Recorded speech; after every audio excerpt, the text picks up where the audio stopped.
David therefore departed thence, and escaped to the cave Adullam, and when his brethren and all his father's house heard it, they went down thither to him.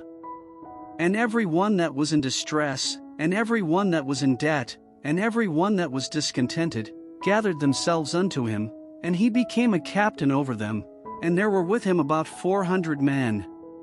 And David went thence to Mizpeh of Moab, and he said unto the king of Moab, Let my father and my mother, I pray thee, come forth, and be with you, till I know what God will do for me. And he brought them before the king of Moab, and they dwelt with him all the while that David was in the hold.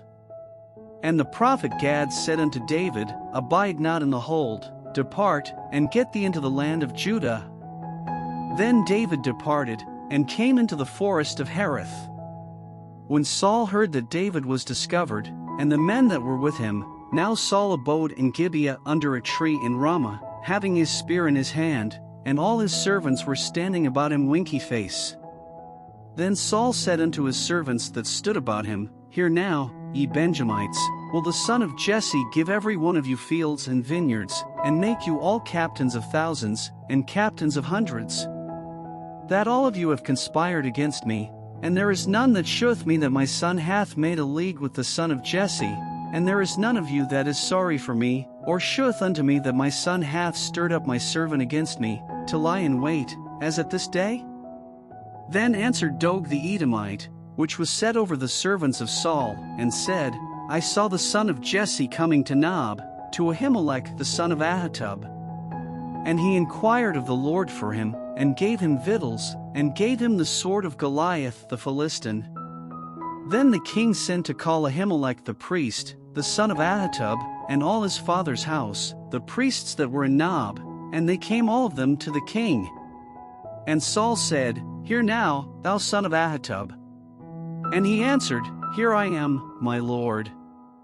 And Saul said unto him, Why have ye conspired against me, thou and the son of Jesse, in that thou hast given him bread, and a sword, and hast inquired of God for him, that he should rise against me, to lie in wait, as at this day? Then Ahimelech answered the king, and said, And who is so faithful among all thy servants as David, which is the king's son-in-law, and goeth at thy bidding, and is honorable in thine house? Did I then begin to inquire of God for him?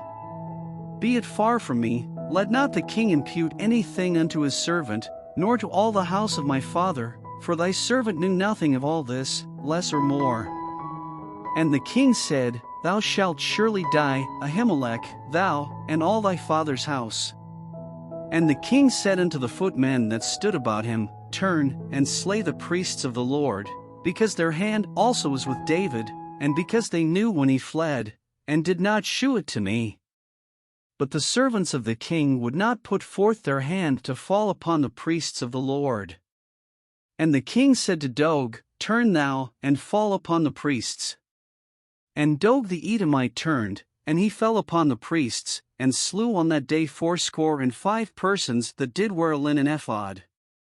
And Nob, the city of the priests, smote he with the edge of the sword, both men and women, children and sucklings, and oxen, and asses, and sheep, with the edge of the sword. And one of the sons of Ahimelech the son of Ahitub, named Abiathar, escaped, and fled after David. And Abiathar shewed David that Saul had slain the Lord's priests. And David said unto Abiathar, I knew it that day, when Doeg the Edomite was there, that he would surely tell Saul, I have occasioned the death of all the persons of thy father's house. Abide thou with me, fear not, for he that seeketh my life seeketh thy life, but with me thou shalt be in safeguard.